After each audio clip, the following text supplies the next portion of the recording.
El estrato espinoso, si están todos separados de la dermis por la membrana. La dermis es básicamente una capa pequeñamente vascularizada y también tiene mucho tejido. Mientras que la hipodermis está básicamente conformada por tejido graso. Vamos a ver la primera patología, que es la celulitis. ¿Qué es la celulitis? No es la que tienen las artistas y que muestran como piel de naranja, eso no se llama celulitis. La celulitis es una infección de la dermis reticular y de la hipodermis. Al ser una infección puede generar daño linfático permanente. El área afectada se caracteriza por aumento de temperatura, es decir, calor, edema, dolor y eritema. Tiene bordes irregulares, pero puede respetar áreas de piel en un patrón impredecible. ¿Cuáles son? Por ejemplo, la erisipela. ¿Por qué la he puesto aparte? Porque es un tipo de celulitis, pero muy superficial, que especialmente se presenta en la cara. ¿Ya? Compromete la dermis superficial, los vasos linfáticos superficiales, produciendo una placa eritematosa sobrelevada, firme y bien delimitada, con aumento de la temperatura local. Y es dolorosa la palpación. La localización más frecuente es el rostro. O sea, la celulitis que se ve en el rostro generalmente se llama erisipela. Fíjense ustedes, acá en dermatología las imágenes van más que bien claras. Estos son las lesiones de celulitis. Aumento del volumen y eritema son dolorosas a la palpación. ¿Ya? Fíjense ustedes la comparación entre uno y otro. Bien. El eritema marcado en el edema, ahí si ustedes tocan, eso está caliente. ¿Ya? Entonces, estas son las imágenes de una celulitis. Muy bien, para que haya celulitis, infección de la dermis y de la hipodermis, tiene que haber una disrupción cutánea, es decir, se tiene que romper la barrera de la piel. Es decir, debe haber una pequeña exposición, un foco de ingreso, ¿no? Puede haber una ulceración por un trauma, por edema, por radioterapia o dermatosis. ¿Ya? ¿Cuáles son los factores predisponibles? Especialmente la zona del intertrigo digital. ¿Qué es el intertrigo? El intertrigo es el espacio entre los dedos, ya sea de las manos o de los pies. Pero aquí, en los dedos de los pies, en el intertrigo digital de los pies, es la principal puerta de entrada clínicamente evidente. Aquí puede haber reservorio bacteriano de los estafilococos y estafilococos aureus. Las dermatomicosis, que son las micosis, tienen una asociación o son un factor de riesgo altamente significativo para celulitis. ¿Cuáles son? Ya sea tiña interdigital de los pies, tiña plantar, incluso policomicosis. ¿Ya? Están altamente asociadas a celulitis. Doctora, ¿la gota podría producir celulitis? ¿La qué? Gota. La gota no, porque la gota es una enfermedad por depósito de cristales. Depósito de cristales de ácido en la sangre. Entonces, estos cristales pueden precipitar y acumularse en las articulaciones. Pero si, digamos, hay un tofo potasio, ¿no? Calor, hay donde se ha acumulado, es un fenómeno inflamatorio, donde hay un tofo potasio, si se rompe la integridad de la piel y se manipula, puede infectarse. Otro factor predisponente para celulitis es la insuficiencia venosa. El hecho de tener varices en las piernas. ¿Ya? Va a producir, como ustedes saben, cambios tróficos en la piel, esa piel es adelgazada, hay dermatitis de estasis, eso se llama úlceras venosas y linfedema. También la presencia del linfedema, sobre todo cuando hay una resección de los ganglios linfáticos por alguna neoplasia, predispone a que haya celulitis. El hecho de que un paciente haya tenido celulitis previa hace que esté predispuesto a repetir el evento. ¿Ya? Miren, un paciente que ha tenido celulitis en las extremidades inferiores tiene un chance hasta 20% en los siguientes 3 años de hacer celulitis en el mismo lugar. Por ejemplo, también es un factor predisponente la sangre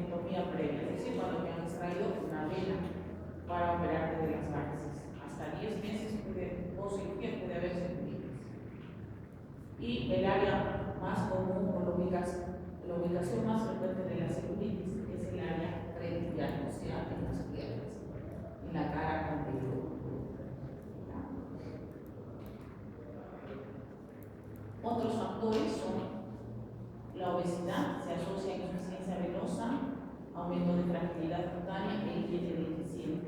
Otros factores: tabaquismo, diabetes, alcoholismo, inmunosupresión, historia de cáncer. Se ha descrito alguna susceptibilidad genética a infectados. Muy bien, entonces una vez que sabemos los factores predisponentes, vamos a ver la microbiología.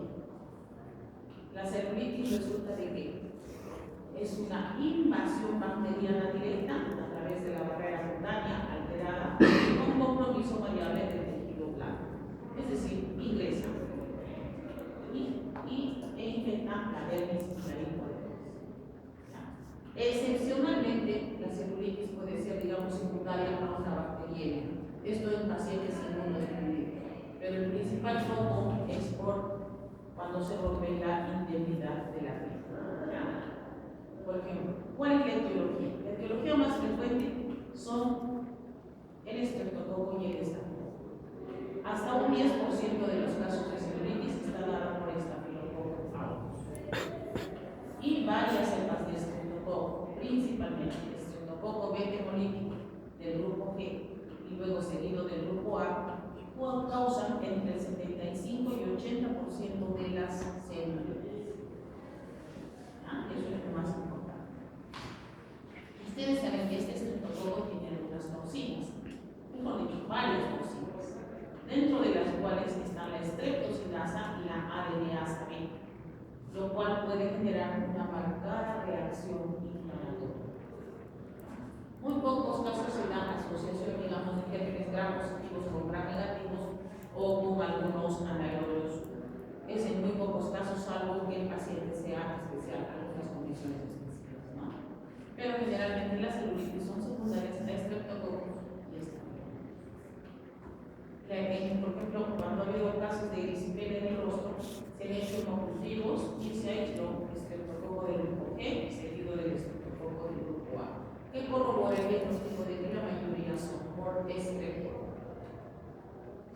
Hay algunas situaciones especiales que debemos tener en cuenta porque la etiología es diferente. Por ejemplo, en pacientes diabéticos que tienen úlceras crónicas, un cuadro de celulitis, debemos sospechar a anaerobios de la vida por las composiciones y al palpar vamos a ver créditos, o secreción quizás. Entonces debemos sospechar de Clostridium perfringens o bacteroides vaginalis. También de algunos estreptococos y prebotella. Entonces, esto necesita no solo tratamiento médico, sino de cuidamiento quirúrgico.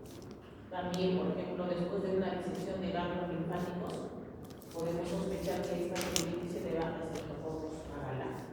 En pacientes inmunocomprometidos o que tengan enfermedades reumatológicas o con daño hepático crónico o un síndrome nefrótico, sospechar de gran negativo. Y también de estreptococos pneumoniae y criptococcus. Hay ciertas ocasiones especiales, fíjense ustedes, cuando, por ejemplo, la celulitis es secundaria a una mordedura de perro o de gato, ¿no? Entonces los gérmenes serán diferentes. Tenemos que pensar, por ejemplo, después de una mordedura de estos animales, los gérmenes pueden ser un Casulocytophagum canimorsus o Pasteurella multocina. Por ejemplo, por mordedura humana o por lesiones de puño, puede ser por una Nigella corroides. En climas tropicales, por la ingesta de mariscos o inmersión en agua, podemos tener una celulitis por microbiolíficas. Si es una zona de inmersión y contacto con sanguijuelas, podemos tener una celulitis por aeromonas. En las personas que manipulan pescado o carne cruda, se hacen algunas lesiones, pueden tener una celulitis por ese germen que es Erisipeliotrix cruciopatía. Hay algunas otras condiciones como en los niños. Los niños tienen tendencia a hacer estas celulitis periorbitales alrededor del ojo. Son muy peligrosas porque están cerca del cerebro. Eso deben hospitalizarse y dar tratamiento. El principal agente biológico es el estreptococo del grupo beta en menores de 5 años, estreptococo pneumoniae y hemófilos. En mayores de 5 años ya entran el estreptococo beta hemolítico y estafilococo. Entonces, ¿cuál es el diagnóstico de la celulitis? Se basa pues en el cuadro clínico, que solo lo diagnosticamos mirando. Es muy sencillo. Y y haremos un hemograma donde estarán elevados los glóbulos blancos, la velocidad de sedimentación y proteínas se reactivan y estarán elevadas. No es necesario hacer hemocultivos porque menos del 5% salen positivos, salvo que el paciente presente toxicidad sistémica, inmunosupresión o una enfermedad muy extensa. Si hay infecciones purulentas con pústulas, se limpiará y se drenará, y ahí sí se mandará a cultivo la secreción. Pues bien, ¿cuál es el tratamiento? Al ser una infección, tenemos que dar tratamiento antibiótico. Las medidas generales: primero, elevación del área afectada, especialmente de las piernas, hidratación adecuada de la piel. Para el dolor y la inflamación, podemos dar antiinflamatorios no esteroideos. En algunos casos podríamos dar corticoides de corta duración para ayudar a disminuir los síntomas inflamatorios. El tratamiento es el antibiótico sistémico, ya sea vía oral o endovenoso. Varias guías europeas recomiendan el uso de penicilina, ya que el agente patológico más frecuente es el estreptococcus.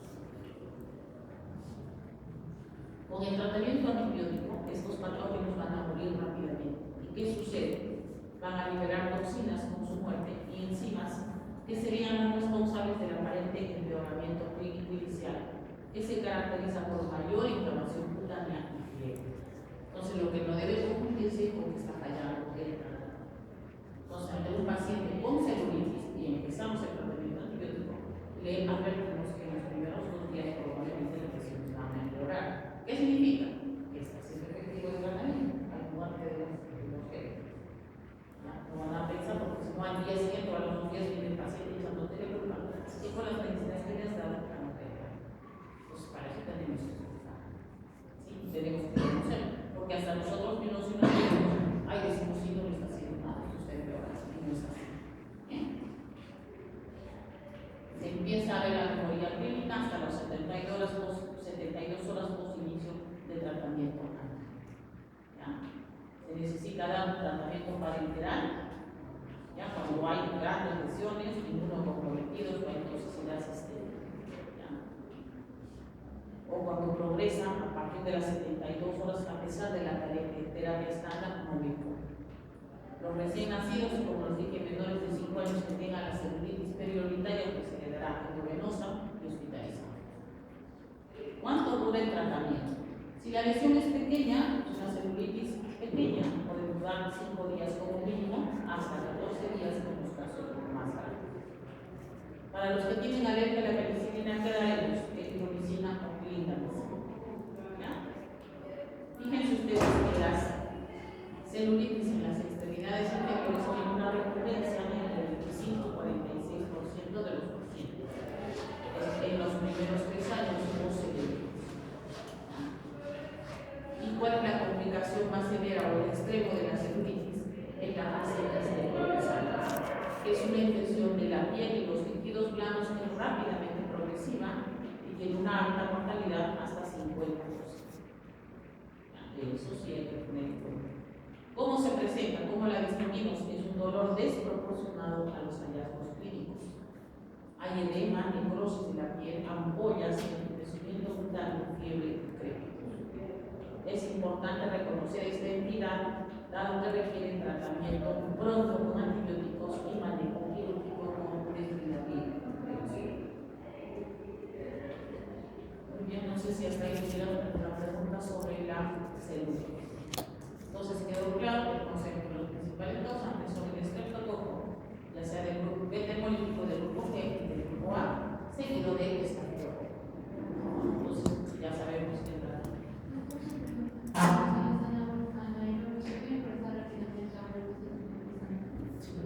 entonces hay que tener en cuenta especialmente algunas condiciones, porque por ejemplo que te dé una celulitis salina, si no tienes factores como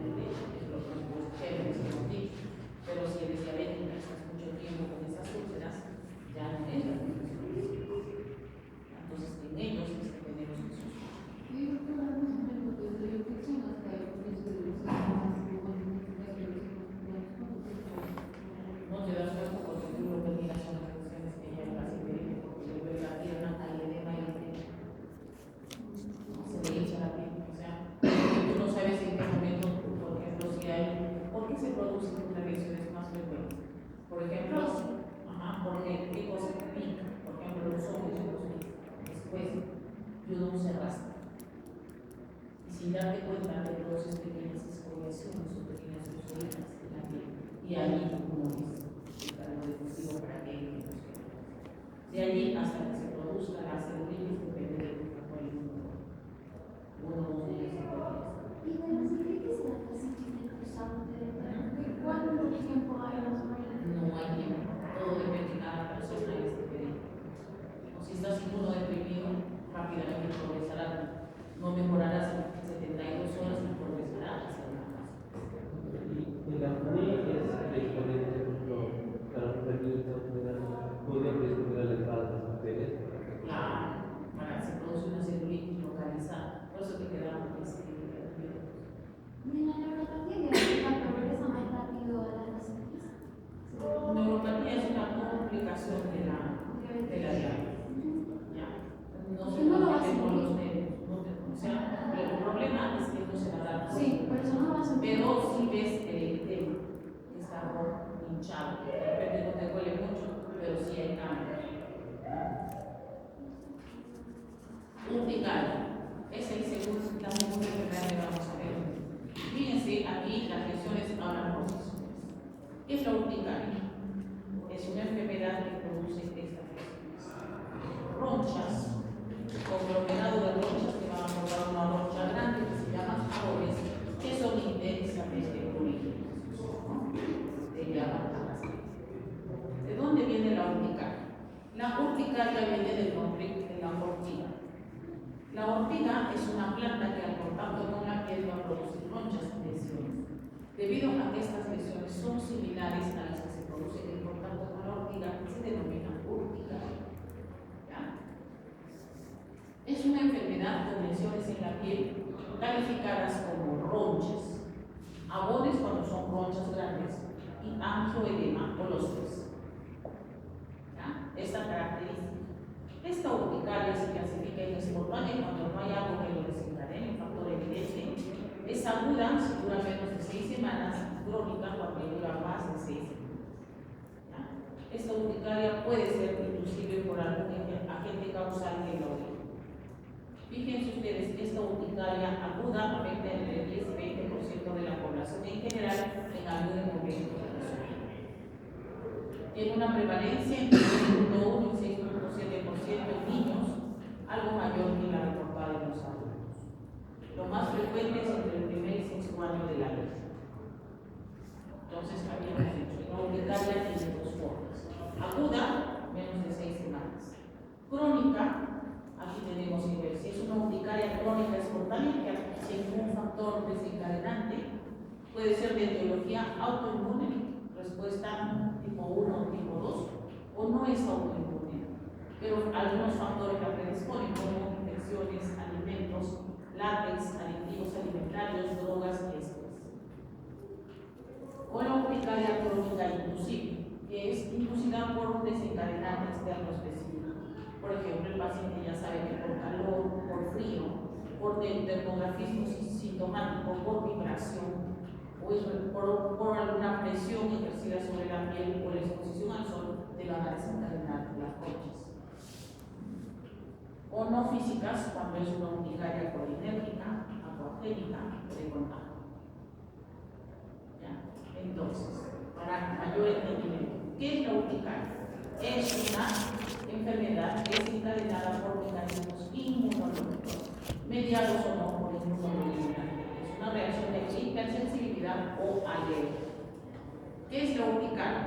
Es la enfermedad que nos da, por ejemplo, luego de la ingesta de pescado. ¿No?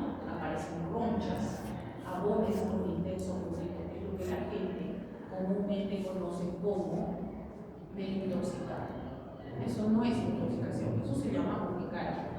Eso se llama urticaria aguda. Y aparece rápidamente. El cuadro clínico de la urticaria es consecuencia de la extravasación plasmática y celular a nivel de la dermis. Habíamos dicho que la celulitis también es una infección de la dermis y del epidermis. Esta, la urticaria, es una respuesta inflamatoria de la dermis. Es una reacción inmunológica también de la dermis. Aquí, el mastocito, ¿ya?, es la principal célula efectora inflamatoria de la urticaria.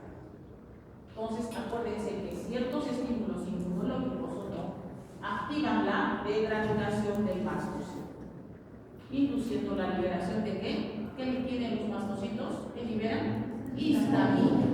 Entonces, ¿qué va a haber? Liberación de histamina directa, lo que va a producir una acción inmediata a través de receptores H1 de vasodilatación y aumento de la permeabilidad capilar.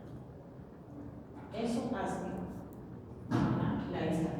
Y esas son, por lo tanto, las consecuencias por las lesiones son secundarias a la liberación de histamina. Esta urticaria dura en el 50% de los casos, la etiología es idiopática y en general no se trata solo, no se estudia, solo se trata, porque es una urticaria aguda. Como les había dicho, generalmente es secundaria. Por ejemplo, hay infecciones virales,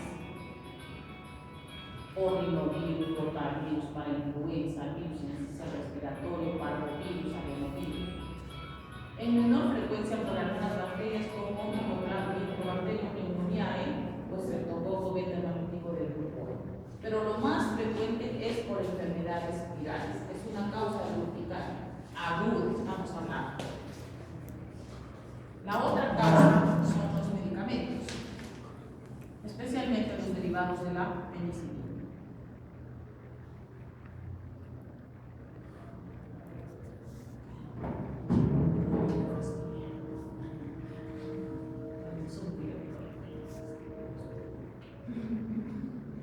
Yo ya no estoy trabajando ahí, estoy fuera de los medicamentos son la segunda causa establecida más frecuente, ¿ya? Son los antibióticos beta-lactámicos. ¿Cuáles? Tipos penicilinas. Es la típica reacción, toman su amoxicilina y una hora después presentan brotes, ¿no? Entonces me intoxican, no te hacen intoxicar. Has hecho una urticaria aguda a la penicilina, ¿ya? Otros medicamentos, hay mesancilina, inhibidores secas, opioides, medios de contraste, vancomicina y relajantes musculares. ¿Ya? Alergias. La alergia a alimentos es una causa frecuente de urticaria aguda en los niños, ¿ya? Y va disminuyendo con la edad. En medicamentos, te diré que alimentos, ya sea por ingestión, contacto o inhalación de los alimentos. Leche, huevo, pescado, legumbres, en los adultos los frutos secos, los mariscos y los pescados. Ya que son los más alérgicos. ¿Cuál es la clínica? La urticaria aguda corresponde a un episodio de comienzo brusco, ¿ya? Que persiste horas o pocos días, siempre menos de 6 semanas. Estamos hablando de urticaria. La lesión elemental de la urticaria es una roncha o ahogo. Lesiones que son transitorias y plurifinosas. Esto siempre también preguntan en todos los exámenes que uno da para la residencia, saliendo de la carrera. ¿Cuál es la lesión elemental de urticaria? Roncha o ahogo, ¿ya?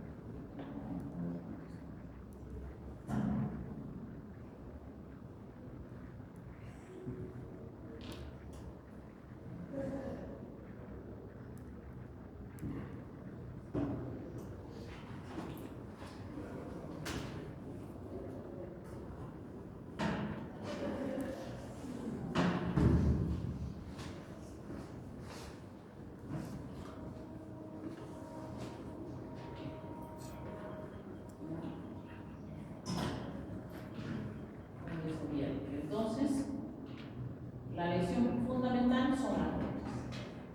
La presentación de estas ronchas es muy variable. Puede ser desde una roncha pequeña a ronchas más extensas. Su distribución puede ir desde 2 milímetros a 15 centímetros. Se acompañan de prurito intenso. Son sobrelevantadas porque puede haber edema, como habíamos dicho, por la histamina, vasodilatación. En algunos casos puede estar de color pálido las ronchas, pero a los eritematos. Pueden ser únicas o múltiples, pueden ser desde pápulas hasta jabones anulares, policíclicos, lineales o serpiginosos. ¿Ya?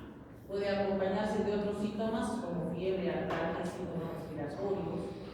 ¿Ya? Pero la característica fundamental de las ronchas por urticaria son la evanescencia. ¿Qué significa? Que desaparecen en menos de 24 horas o hasta de 1 a 6 horas.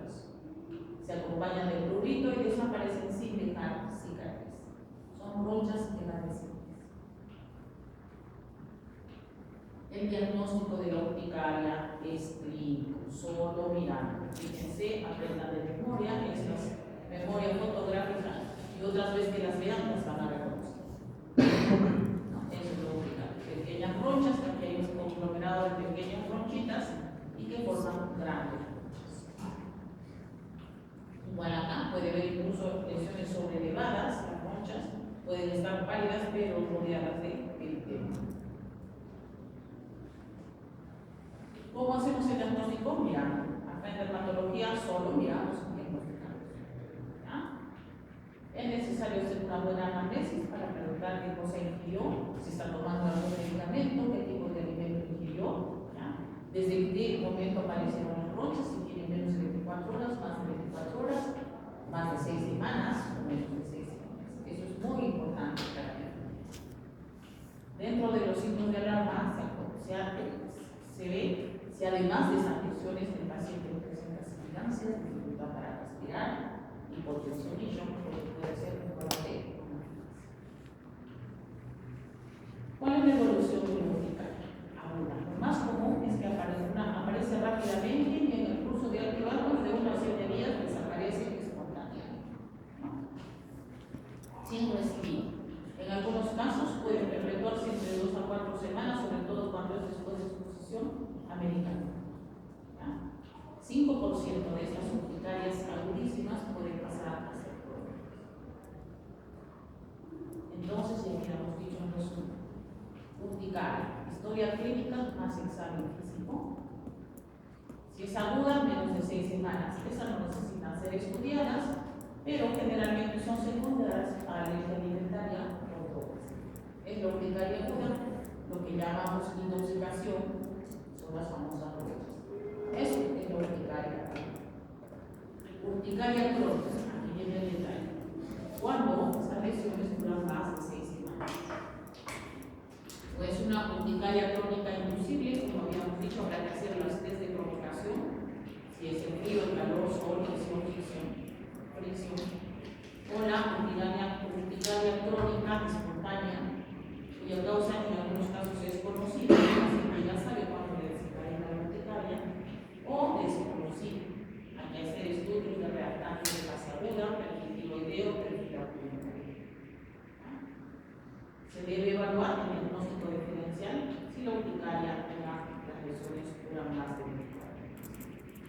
Entonces, tenemos que hacer el diagnóstico diferencial con una anafilaxia, porque es una emergencia que compromete la vida del paciente. Pueden haber las ronchas, sí, pero además puede ser la primera en aparecer, pero puede haber síntomas respiratorios, cardiovasculares, intestinos y tenemos que saber. También debemos distinguir de esta urticaria que se produce por anafilaxia inducida por el ejercicio. Es el típico paciente que después de haber comido pescado, vegetales, leche, huevo, mariscos, sale, no pasa nada, entre 3 a 5 horas sale a hacer unos ejercicios y ahí desencadena nada. Ya se llama urticaria por anafilaxia inducida por el ejercicio. ¿Cuál es el tratamiento? El tratamiento de la urticaria aguda incluye medidas generales y farmacológicas. Primero, suprimir la causa, ¿ya?, de la urticaria, lógicamente, evitar la ingesta de más medicamentos o de ese tipo de alimentos que han impedido al que le atribuimos la reacción secundaria, ¿no?, la urticaria. Evitar factores agravantes como es el estrés, el calor, el consumo de alcohol, aspirinas, lo que habíamos dicho, los medicamentos. ¿Cuál es el tratamiento? Antihistamínicos. ¿Por qué? ¿Qué habíamos dicho? Es consecuencia de la liberación de histamina. Entonces, ¿qué vamos a dar? Antihistamínicos. De De primera elección, clorfeniramina, hidroxicina, se recomienda 2 por 2 semanas. ¿Ya? Pero en algunos pacientes puede producir somnolencia, especialmente en los conductores o los que operan maquinarias, ¿no? Entonces podemos dar podemos dar los antihistamínicos de segunda o tercera generación. Cetirizina, leucotrienina, leucotrietina. Es importante considerar que en una urticaria aguda no es importante estudiar el caso, sino dar tratamiento convencional. Pero si la urticaria aguda se prolonga más de 6 semanas, debe ser tratada como una urticaria crónica. Y aquí se debe hacer estudios, ¿ya? Debe hacer evaluación clínica minuciosa.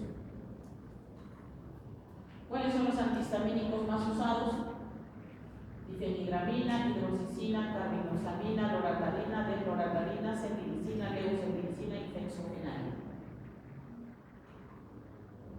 ¿Cómo hacemos el diagnóstico? Por eso es que es muy importante estudiar la urticaria, porque puede ser una parte de otras enfermedades.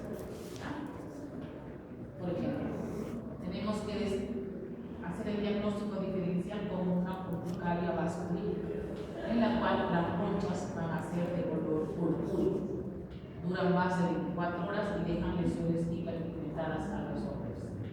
¿Cómo confirmamos? Por biopsia fetal, ¿no? Es una enfermedad inmunológica. Prurito. Aquí hay producción, además de las ronchas de vesículas centrales en las superficies expuestas. Generalmente por hipersensibilidad a las picaduras de insectos, ¿no? Eso es un prurito. Después, la mastocitosis, ¿no? Hay lesiones que simulan una urticaria con el rascado. La biopsia cutánea confirma el diagnóstico, ¿ya? Si persiste, hay que hacer biopsia de médula ósea, entonces no son manzanas estas urticarias crónicas. El edema polimorfo, lesiones en diana por respuesta a infecciones o fármacos, ¿ya? Puede confundirse con amores urticarianos. En ocasiones presentan fiebre, odinofagia, cefalea y tos. Dermatitis herpetiforme, que además hay pequeñas ampollas muy pigmentosas, se asocia a enfermedad celíaca, ¿no? Muestra depósitos de inmunoglobulina A. Pemphigoidea ampolla igual. Estas lesiones urticarianas duran más de días o meses, luego dan lugar a ampollas y se confirma el diagnóstico con depósitos de IgG y C3 en la membrana basal. Síndromes periódicos asociados a la fluoxetina, ¿ya? Por mutación de un gen van a dar síndrome autoinflamatorio familiar por frío, síndrome de Munkel-Wells y trastorno inflamatorio multisistémico de infección neonatal.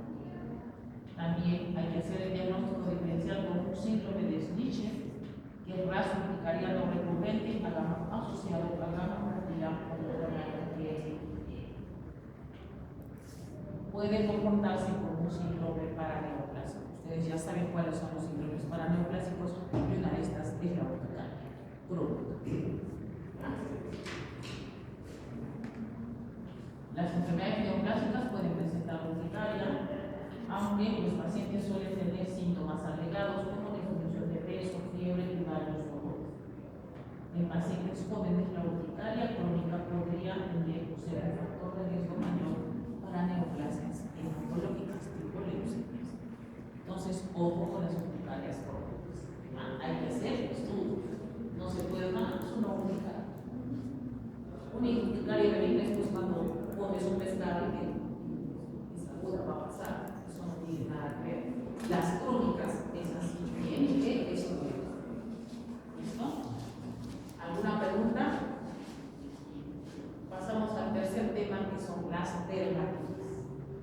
Las dermatitis, como su nombre lo dice, es una inflamación de la epidermis, ¿ya? Esta vez de la capa superficial de la piel, y también puede comprometer la dermis, lógicamente. No son, digamos, exclusivas de una sola cosa, pero predominan las lesiones en la epidermis y la dermis. ¿Cuáles son las causas? Múltiples. Estas dermatitis puede ocurrir en cualquier zona de la piel, sí, pues. Sus características son principalmente el pigmento como síntoma central, ¿ya? y la clínica va a determinar edema de circulación en fases iniciales y luego descamación. Esto caracteriza las dermatitis y liquedificación en las fases más crónicas. Prurito, edema de circulación en fases iniciales y luego descamación y liquedificación. Pueden ser dermatitis agudas y crónicas. Según su mecanismo de acción, vamos a ver las dermatitis. Estas se diagnostican más mirando que por. En primer lugar están las famosas dermatitis de contacto. De contacto irritativa. ¿Qué significa? Que es una reacción a algo con lo que exponemos la piel. Dermatitis de contacto irritativa. Aquí el mecanismo no es inmunológico. Hay una inflamación, pero no por mecanismo inmunológico, sino porque es un efecto tóxico directo del agente externo que toma contacto con la piel. ¿Ya? Hay una disminución de la barrera epidérmica e inflamación secundaria.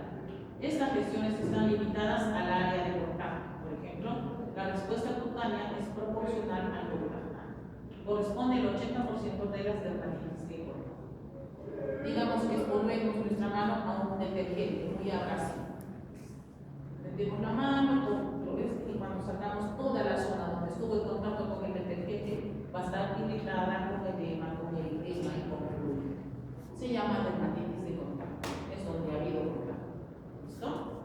Entendiendo de este modo, si muchas personas se exponen a una sustancia irritante, digamos ustedes tienen la mano, todos van a tener todo para dermatitis de contacto. A eso se refiere, ¿ya? A todas se les inflama la piel. Es el contacto con un agente externo tóxico irritante.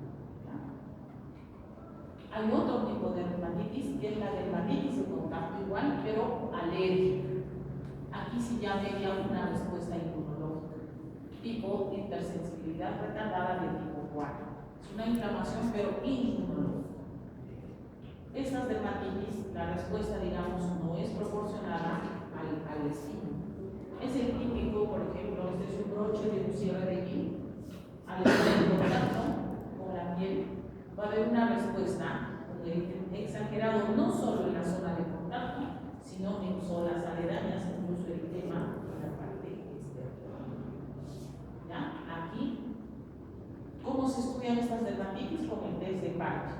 Las lesiones cutáneas no están limitadas pues a la zona de contacto. La respuesta es del tipo todo o nada. ¿Ya? Es independiente de la dosis de exposición a la alergia. Entonces es un alergia muy chiquito, pequeño, pero van a ver una respuesta exagerada. Esta dermatitis se llama de contacto, pero de origen alérgico, porque hay mecanismos de hipersensibilidad. ¿Ya? ¿Cuál es el tratamiento? Como son de contactos, habrá que evitar el agente de contacto. Es muy sencillo. Evitar o suspender, evitar la exposición a la sustancia irritante. ¿Qué podemos dar de tratamiento? Corticoides tópicos, ¿ya? Orales. ¿Ya? Tratar de que su uso no sea más de una semana. Advertir los riesgos de los efectos secundarios de los corticoides. ¿Ya?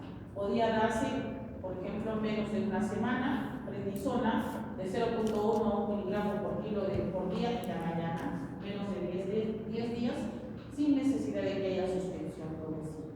Pero si necesitamos dar más días, cuando retiremos el corticoide, lo iremos retirando de forma progresiva para evitar la supresión del eje hipotálamo hipófisis suprarrenal. Ustedes ya saben muy bien. Además, se puede administrar antihistamínicos para evitar el prurito. ¿Cuáles? Clorfenidamina, icosina, cetirizina. Otros, como inhibidores de calcineurina, tacrolimus, ivermectinas. Para contactos más severos se puede dar algunos inmunosupresores, ciclosporina, azatioprina, incluso fototerapia. Entonces, luego del episodio agudo, hay que educar al paciente a restaurar la función de la integridad de la piel para evitar los irritantes o alergenos lógicamente. Pasamos a otro tipo de dermatitis. Pasamos a la dermatitis atópica. Es diferente a las dermatitis de contacto. ¿Sí? Las de contacto es por contacto directo, tóxico o alérgico. Estas son las dermatitis atópicas. Esta enfermedad enfermedad es una inflamación crónica de curso recurrente que se caracteriza por prurito intenso y cero débil. Se inicia típicamente en la infancia. No sé si alguna vez han visto a los niños que tienen unas lesiones en la cabecita, en la cara, como una costra de leche. Esas son las dermatitis atópicas o atópicas. Generalmente empiezan en la infancia, se puede dar también en los adultos. Suele asociarse a niveles altos de inmunoglobulina E y una historia familiar de asma o rinitis alérgica. En suma, la dermatitis atópica es un conjunto de síntomas y signos inflamatorios cutáneos, esencialmente prurito, cerosis y eczema, que representan el polo más severo del espectro de las dermatitis. En nuestro país se estima que afecta entre el 10 y 20% de los niños, que no es poco, y 2% de los adultos. 45% empieza a partir de los 6 meses de vida, 60% en el primer año de vida y antes de los 5 años, 85% de los adultos. Esto, 70% remite a la adolescencia, pero de estos, un 80% va a desarrollar rinitis o asma alérgica en la vida adulta. Felizmente, es la dermatitis atópica que en la mayoría es de intensidad leve a moderada. Estas son las lesiones típicas de la dermatitis. Acuérdense, memoria fotográfica. Ven una vez, ven y lo van a volver a ver y lo reconocen. ¿No? Esta es una dermatitis atópica. Son lesiones eritematosas que producen mucho prurito, hiperkeratósicas, ¿no? Es una lesión como engrosada, dermatitis atópica, en el dorso de las manos y en sus pies. ¿Ya? Que van a producir asma gruesa la piel.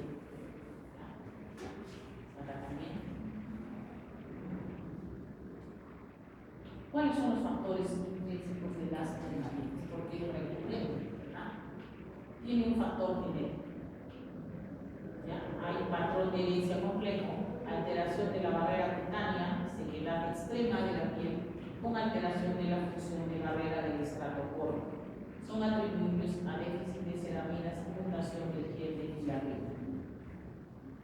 Aparte del factor genético, hay otros factores como las alteraciones psicológicas, deterioro de calidad de vida, por prurito crónico y a su vez puede engatillar un brote de dermatitis atópica.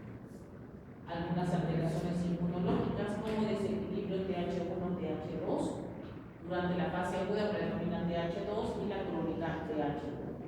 Entonces, los mecanismos intrínsecos para tener una dermatitis son factor genético, ¿ya? Por alteraciones de mutación y déficit de ceraminas, alteraciones psicológicas y alteraciones inmunológicas.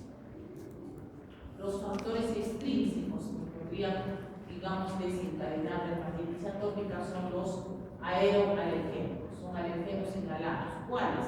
Ácaros, pólenes, caspa de animales y hongos. Algunos autoantígenos como anticuerpos anti-inmunoglobulina E. Alguna dieta que puede producir estas dermatitis atópicas. 40% de los casos son moderados a severos, reaccionan a algunos alimentos. O sea, no es una urticaria aguda que habíamos hablado, sino es una dermatitis atópica que puede producir, por ejemplo, el consumo de leche, huevos, maní, soya, trigo. Algunos irritantes externos, como por ejemplo jabones, fibras de ropa, otros productos, por ejemplo la alpaca, no la alpaca, no es una dermatitis. Una cosa es dermatitis, una cosa es urticaria. Urticarias son roches, eso no se llama. Puede haber dermatitis de contacto con la fibra de alpaca, sí, pues, una roja, ¿no?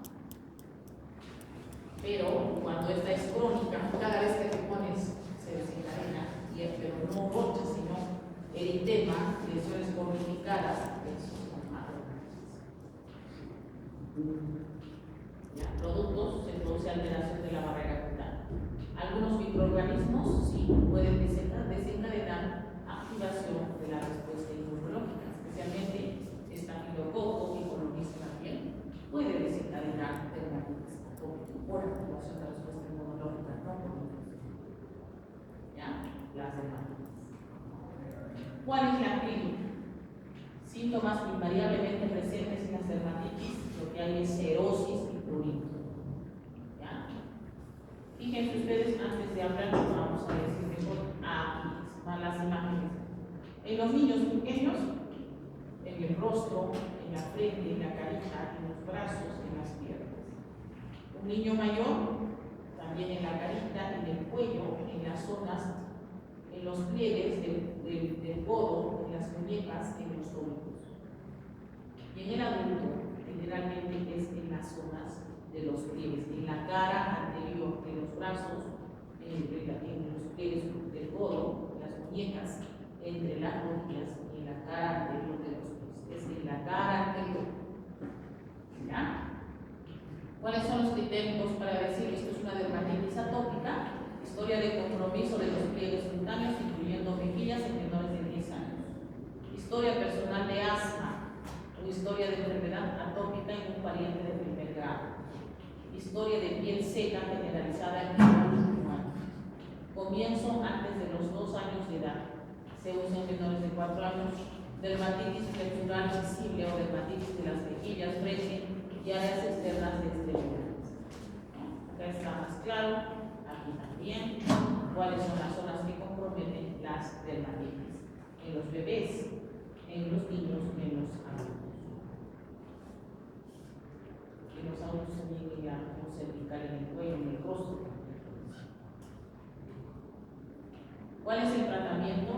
Educación, hidratación de la piel porque la piel es seca. Tratamiento podemos dar medidas generales. El baño diario debe ser breve con sustitutos del jabón, agua tibia y secado sin frotar. Hidratar la piel después del baño o repetir la aplicación según necesidad. Se pueden aplicar algunas emulsificaciones que van a hidratar la piel, como por ejemplo a base de ceramidas, mezcla de líquidos y urea para que mejore la humedad de la piel. Puede dar corticoides tópicos de baja, de mediana y de alta potencia, de acuerdo al tipo de lesiones o al tipo de dermatitis. Incluso podríamos dar cursos de corticoides en pequeñas cantidades, digamos, en corto tiempo para crisis agudas. Los antihistamínicos en realidad no hay evidencia de que tengan un efecto, pero sí podrían ayudarnos con el fluido. Y los inmunomoduladores que podrían darse en estas dermatitis y inhibidores de la calcineurina, tipo tacrolimus, a diferencia de los corticoides, pues no van a producir atrofia cutánea. ¿Ya? Muy bien. Pero pueden producir ardor y eritema local, pero que pueden evitar la recorrea. Esas son las dermatitis. Entonces hemos visto dermatitis de contacto, efecto directo, dermatitis de contacto alérgico y las dermatitis atópicas. Muy bien. Para la próxima semana vamos a hacer las exposiciones en el siguiente orden. El grupo 1 va a hacer celulitis. El grupo 2 urticaria y el grupo 3 dermatitis atópica. Porque las otras